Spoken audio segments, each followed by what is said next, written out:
Pardon me. It's called Amesbury FM, people. That's why. That's where we're coming from. It's 24th of June, Wednesday, 7:47 PM. It's getting busier again. I thought I'd talk about narratives today, and do narratives really tell the truth?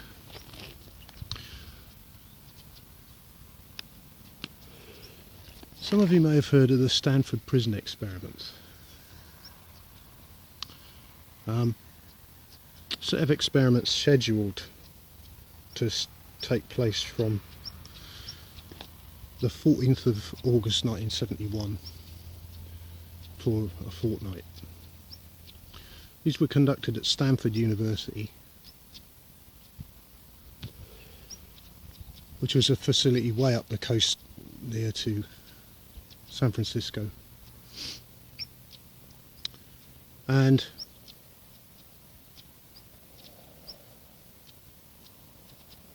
the head of the research team there was a guy called Philip Zimbardo, and he decided to do a series of experiments in which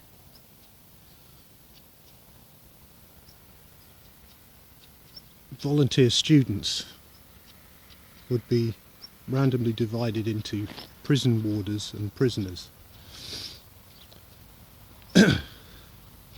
This experiment was popularised by the Big Brother television show.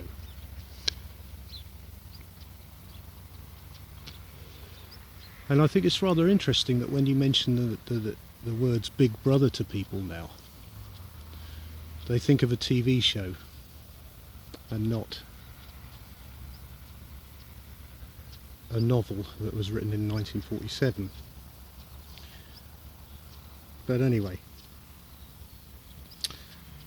so the popular story is that this experiment demonstrated that people could be encouraged to do really quite outrageous things under the right circumstances. People who you wouldn't think would be nasty people, really.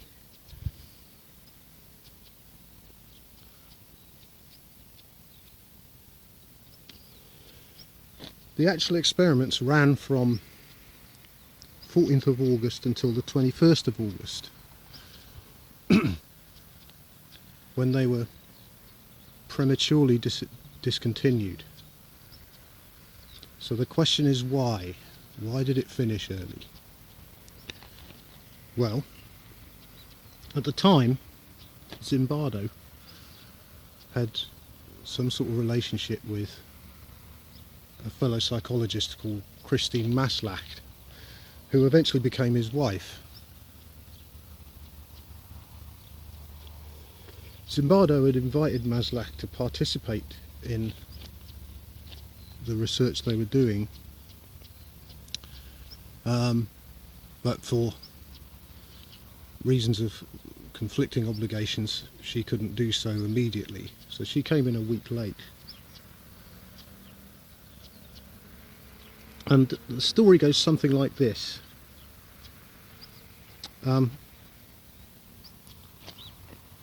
Maslach arrives and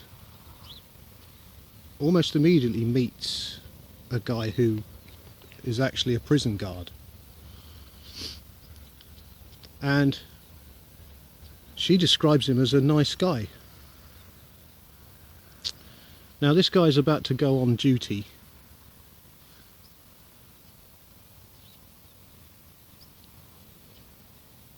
and so they have a short conversation, and then this guy goes on duty, and it just so happens he goes on duty at the point where the prisoners are scheduled to have their toilet break. Now, the problem with the university facility at the time was that the toilets were not on the part of the campus where the experiments were taking place, which meant that the prisoners had to leave the experiment. And this was a problem for the team that designed the experiment, because they felt that this breached the hermetically sealed environment in which they wanted to conduct these studies. So it was decided that when the prisoners had their toilet break, they had to have hoods put over their heads so that they couldn't actually see the outside world. And then they would be guided to the WCs by prison guards.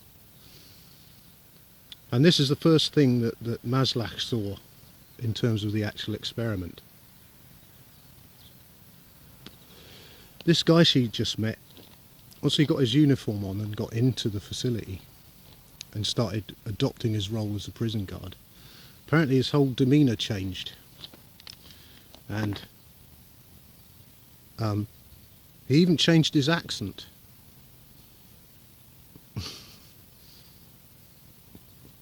And this guy had a reputation amongst the prisoners for being a particularly brutal guard. He acquired a nickname, John Wayne. And I can't remember all the details of what actually went on during this, this particular few moments. But Maslach was horrified by what she saw and raised objections with Zimbardo and his team.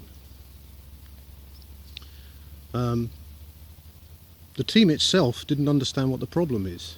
They couldn't understand why Maslach wasn't curious to explore, this aspect of human behaviour. Remember, they've been at it a week. Maslach, on the other hand, to her what she was looking at was an exercise in brutality. And, one of her words to Zimbardo, according to both their accounts of the 2-hour argument that they had afterwards, was that, how can you do this to these kids? Eventually, Zimbardo was persuaded that, this experiment had gone off the rails and perhaps they ought to call it off. And so that was how the experiment came to end, prematurely.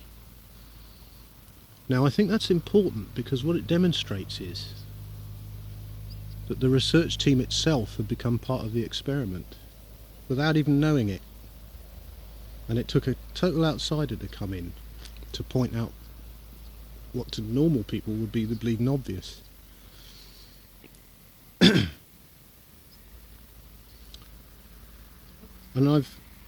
I'm actually struck by how little that comes up when the subject of the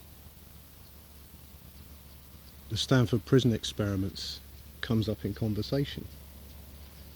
Everybody, it just breezes by everybody. Yeah, people can be made to do things. But the experimenters themselves allowed things that they didn't think there was a problem with. They had become desensitized in their own experiment. In engineering, we have a problem.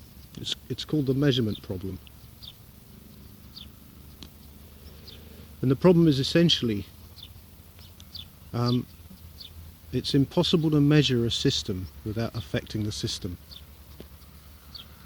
And so in practice what we do is we try to devise methods of measurement that minimize the effect on the system. Possibly minimize it to the extent that it's negligible. So that's how you do your measurement, but you can never eliminate it.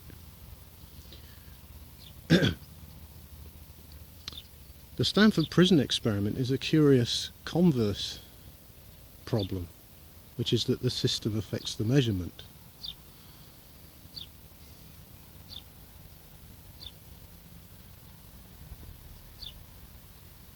These are certain categories of interaction between human beings that